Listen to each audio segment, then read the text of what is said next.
Thank you for joining me on the channel Mazarov.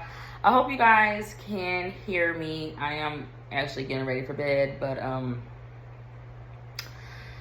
my fan is on right now, so I do hope that you guys can hear me. But this is going to be a continuation of not my magic readings, no, but of my ironic reading where I was actually connected to the magic reading as well.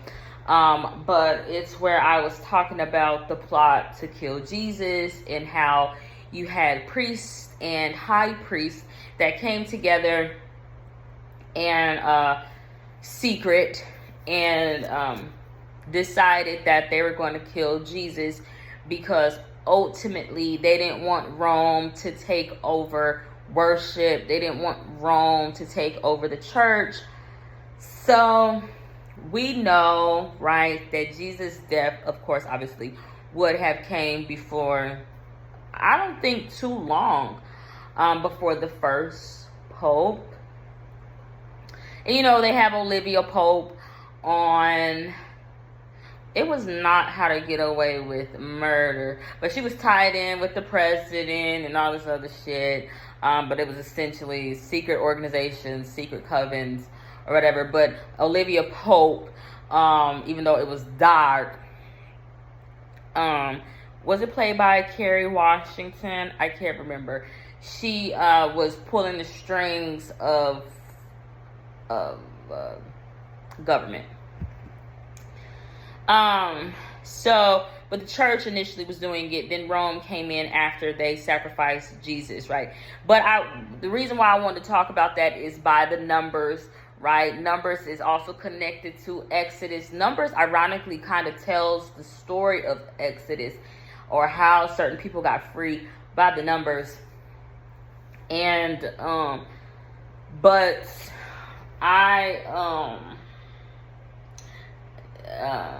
it's also tied in with the magic readings that I'm trying to upload.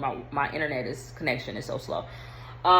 Where I was talking about magicians and how they didn't even understand that they were essentially the same, you know, two individuals wielding magic. Magic is something that's older than Jesus, older than the priest, older than this, older than that. It was something that was innate. It was an essence, something that was flowing.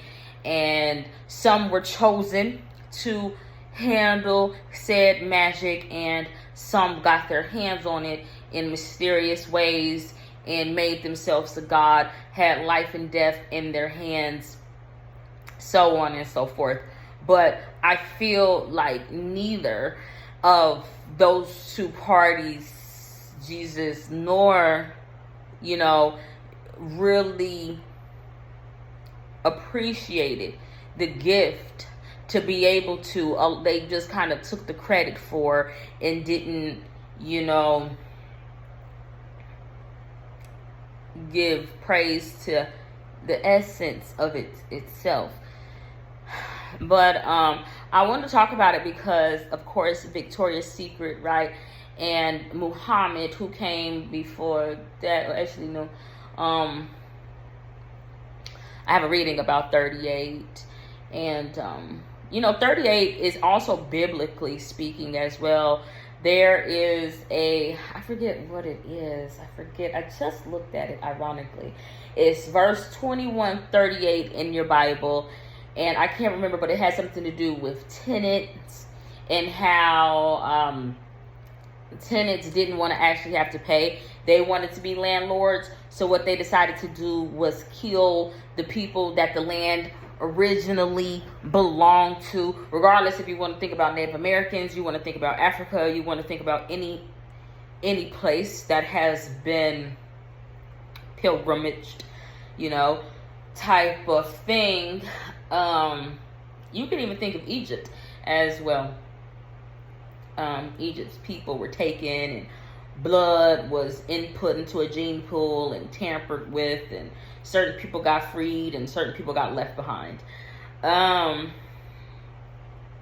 nonetheless, the reason why I'm tying it in with that numbers and everything like that is because that reading where I was talking about Rome or the Pope, and how, what they didn't want to happen is what they wanted to happen. Because there's always adverse reactions when you use magic, when you use spells, when you persuade a nation, when you con individuals. I hope you guys can hear me. I really have my fan blasting right now. But it was 28 minutes and 42 seconds. So, I did some digging, and, I was talking about magic being a power, being the power. It's only one power. It's not multiple powers. No, that doesn't even make sense. There's only one power. Like, if you even thinking of it as a God thing, there would only be one power. There wouldn't be a slew of powers. There would be one almighty's power. Magic, whatever the heck you want to call it. But when I started to look up Bible verses that correlated with 28:42, it brought me to... Where did it bring me to? Hold on. Oh, did I even take a picture of it? Oh, here we go. Exodus 28:42, I believe. Where did I take a picture of it? Was it 28:42? It could have been something else. 28:39, 28:39, I believe, or something like that.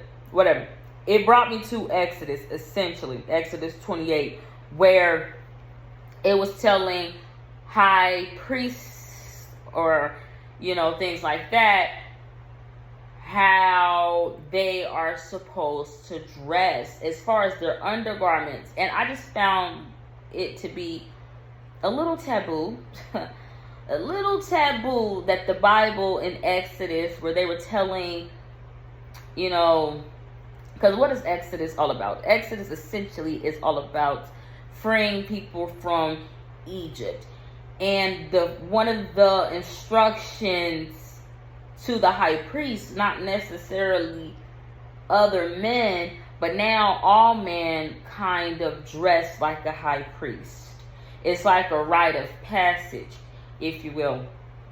But they started telling them in the Bible of Exodus 28 something, 39, 42, something like that they needed to wear linen undergarments. The exact verbiage was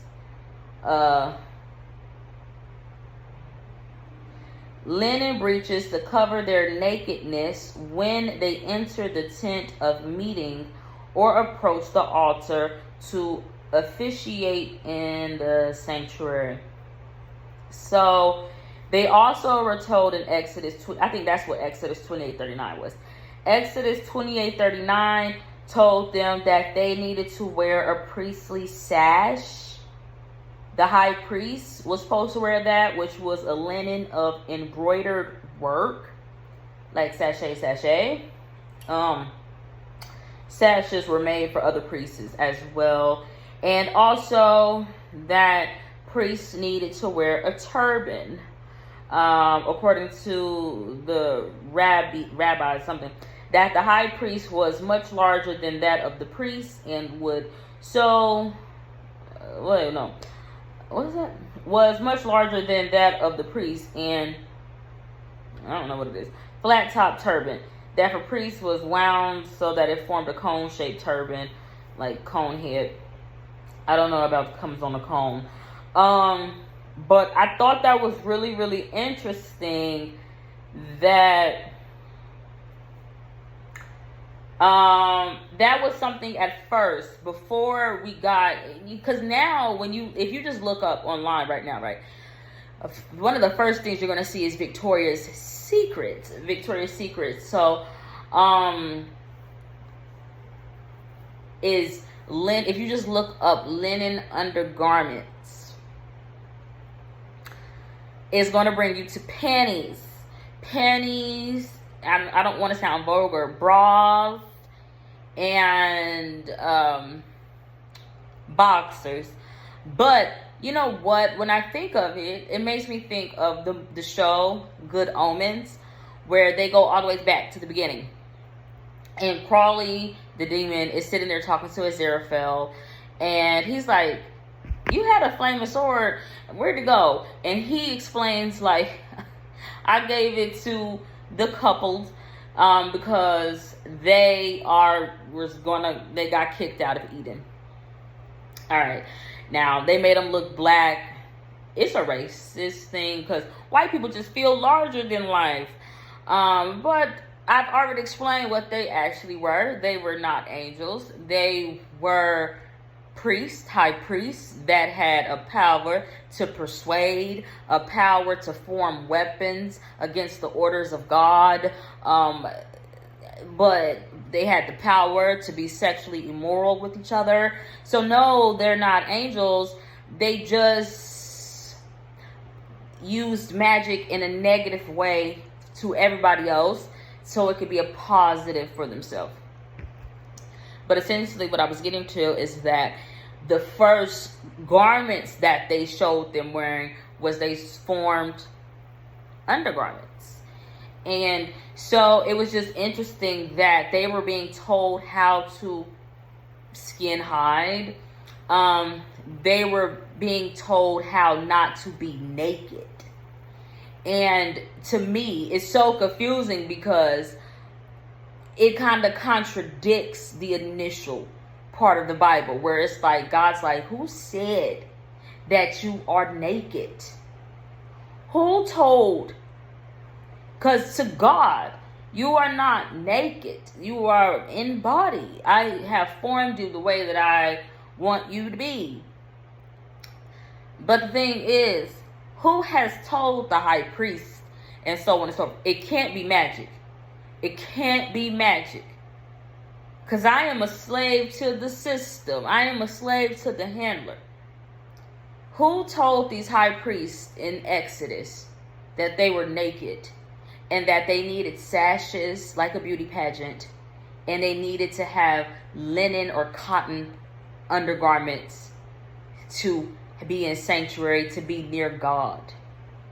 That goes directly against what it meant initially to be in the presence of God. You needed to be bare. You needed to be naked. You needed to be in your full glory.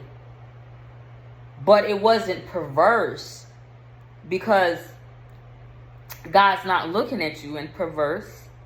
And also, who said that you are naked? Who said it? Because they don't tell you in Exodus who the hell said it. But I just thought it was interesting because we have Victoria's Secret, and then also, you know, since we're going off the biblical aspect of it, you know, linen is also associated with cotton, and I've only really ever heard of cotton picking niggas, you know. And so, you know, it's like the nigga, because I no longer can connect with men because most men are wearing briefs. Most men are wearing those linens. Most fruit of the loom. Most men wield the power. They take my power away from me to then use it against me. You know, regardless if it's a 33, a priest at a church, a pastor, a deacon, a goddamn pope, a Roman, a goddamn noble princess talking about she's of the ranks. It really doesn't matter. I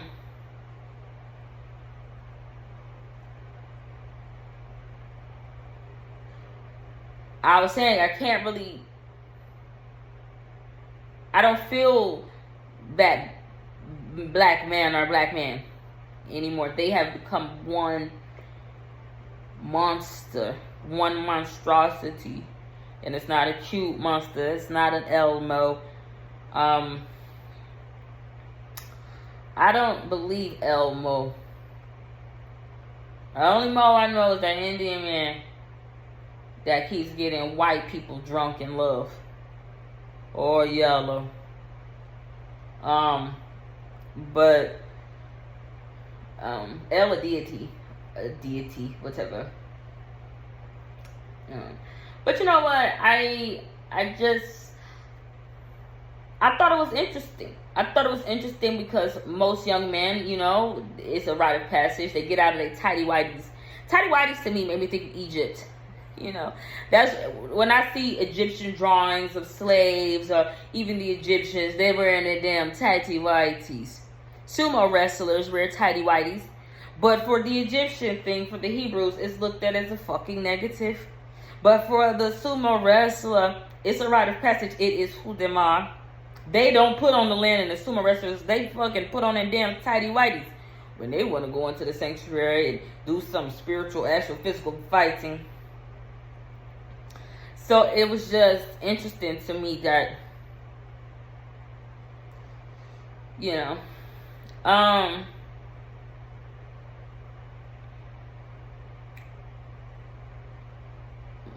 but Victoria's Secret